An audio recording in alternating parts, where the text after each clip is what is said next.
With $6.4 billion of agricultural goods exported in 2017, Nebraska is ranked as the 6th largest agricultural state for trade, slipping just one spot from 2016. But as Nebraska Farm Bureau senior economist Jay Rempe explains, it's not all bad news. Overall, egg exports out of the state of Nebraska are down a little bit in 2017. That's the latest year that we have data for. They were off about $200 million, and the primary reason for that is corn and soybean export numbers were down. The good thing is, though, that the beef exports that year and pork exports to some extent too were kind of rock stars and kept it from being worse in terms of the shrinking in trade. While soybean export values were down in 2017, the cash crop continues to be Nebraska's #1 agricultural export, with beef following closely behind. Rempe's analysis shows the decline in value of soybeans and corn, but beef and pork producers saw an increase in value.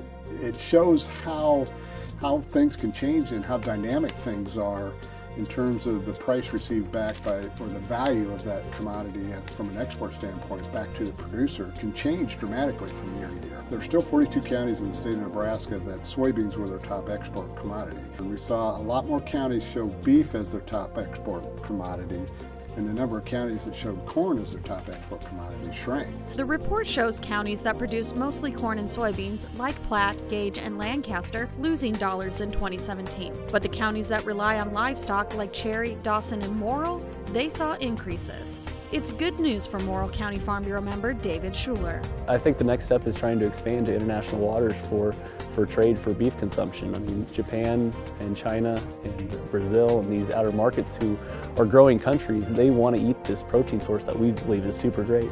And here in Nebraska, we can raise it better than anyone else with the corn that we have and the distillery grains that we have. And going forward, that's going to be our #1 push and drive forward. And we need to be sure that we have no barriers on the way to make those steps happen. Last year, the Trump administration announced a successful renegotiation of the North American Free Trade Agreement, now under a new name, the U.S.-Mexico-Canada Agreement, or USMCA.